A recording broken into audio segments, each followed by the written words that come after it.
Assalamualaikum warahmatullahi wabarakatuh. Alhamdulillah wassalatu wassalamu ala rasulillah, amma ba'du. Sebelumnya ana mohon maaf karena juga sama-sama sibuk dan juga banyak dari pesertanya yang telah mengundurkan diri karena kesibukan juga.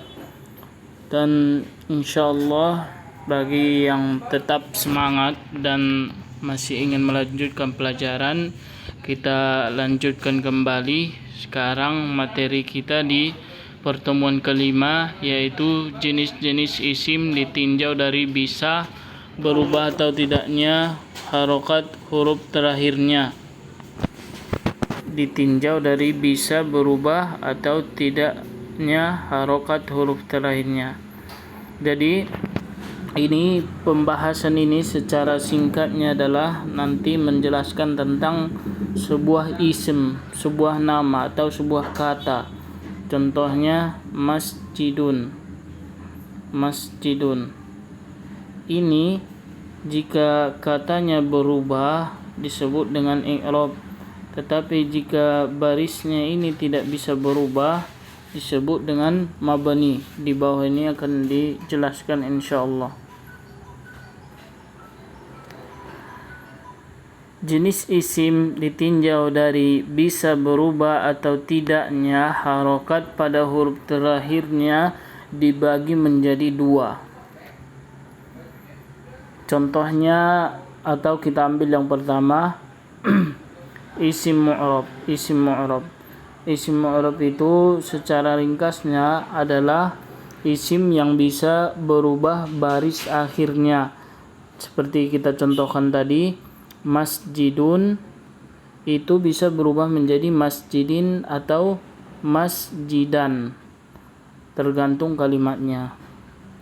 Sedangkan yang kedua ini, yang nomor dua ini, isim al-mabni ini, dia secara ringkasnya adalah tidak bisa berubah. Secara ringkas pengertiannya adalah tidak bisa berubah. Contohnya hadza. Hadza.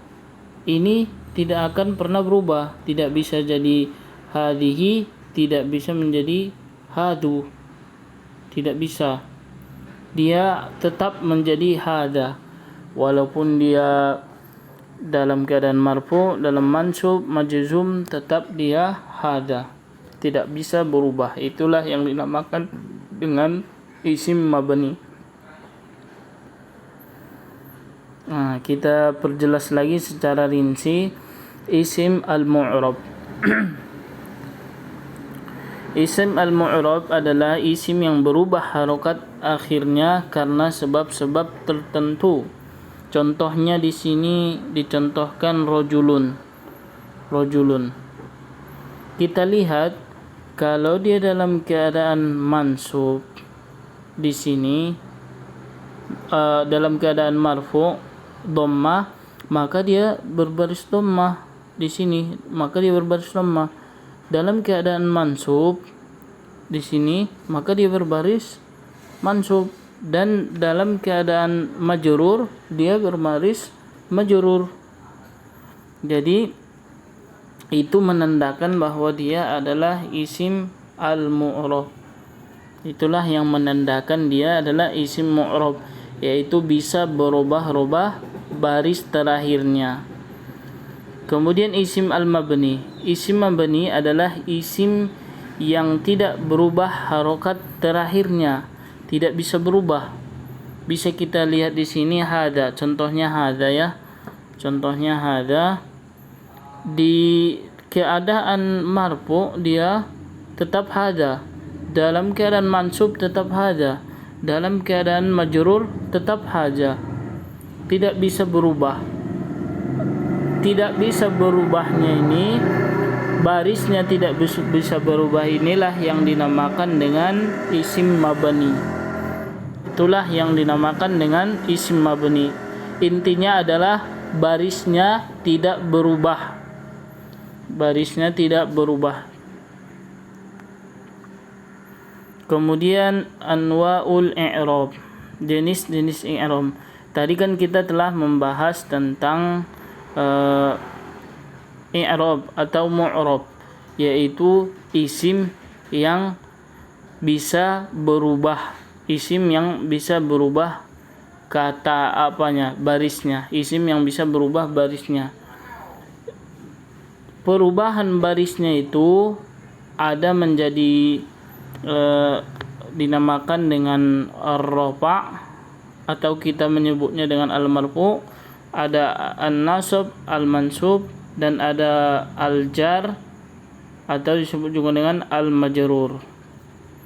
Inilah perubahan barisnya, dan ini biasanya identik dengan, kalau ar-rafa' itu identik dengan dhamma, an-nasab itu identik dengan fathah, dan al-jar itu identik dengan kasroh, baris kasroh.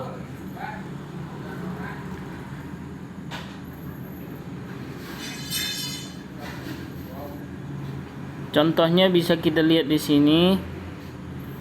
Marfu' itu adalah yang berbaris dhammah, berbaris dhammah. Lihat di sini, dia dalam keadaan marfu' dhammah, semuanya dhammah dalam keadaan marfu'. Kalau mufrad mudzakkar dhammah, mufrad muannas ditandai dengan dhammah juga. Al-musanna al-mudzakkar ditandai dengan ini jaa rajulani. Ini adalah tandanya kalau dia dalam keadaan marfu'. Perhatikan nanti tanda-tanda ini semuanya. Kalau dia dalam keadaan musanna muannas, ini dalam keadaan ini, maka tandanya ini. Kalau dia jamak mudzakkar salim ditandai dengan ini. Kalau jamak muannas salim ditandai dengan ini. Itu. Dan kalau dia majrur, dia tandanya ini, gitu. Ditandai dengan ini, ditandai dengan ini, ditandai dengan ini. Jadi lihat aja perubahannya. Ini sama, dia perubahannya sama. Tidak berubah terlalu jauh, ya. Yang penting perhatikan tanda-tanda yang di akhir itu. Kemudian bisa dikerjakan latihannya di sini.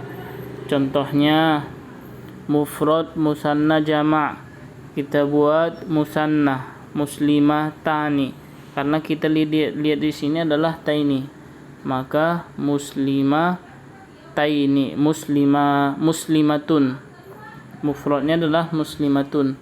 Maka dalam keadaan marfu' dia adalah muslimah tani. Kita lihat di atas. Kalau dia musanna mudzakkar, musanna muannas, ini musanna muannas seperti ini tandanya. Jadi tinggal merubah aja. Jadi masukkan ke sini, ke bawah ini. Tuh. Oke, mungkin itu dulu. Nanti silahkan dikerjakan latihan berikut ini, dan apabila ada pertanyaan silahkan ditanyakan. Jangan segan-segan untuk bertanya, karena siapa yang malu bertanya maka tidak akan mendapat. Oke, syukron wa barakallahu fikum. Mudah-mudahan penjelasan yang singkat ini dapat dimengerti, dan usahakan untuk terus murojaah pelajaran-pelajaran yang telah lalu. Syukron wa barakallahu fikum. Assalamualaikum warahmatullahi wabarakatuh.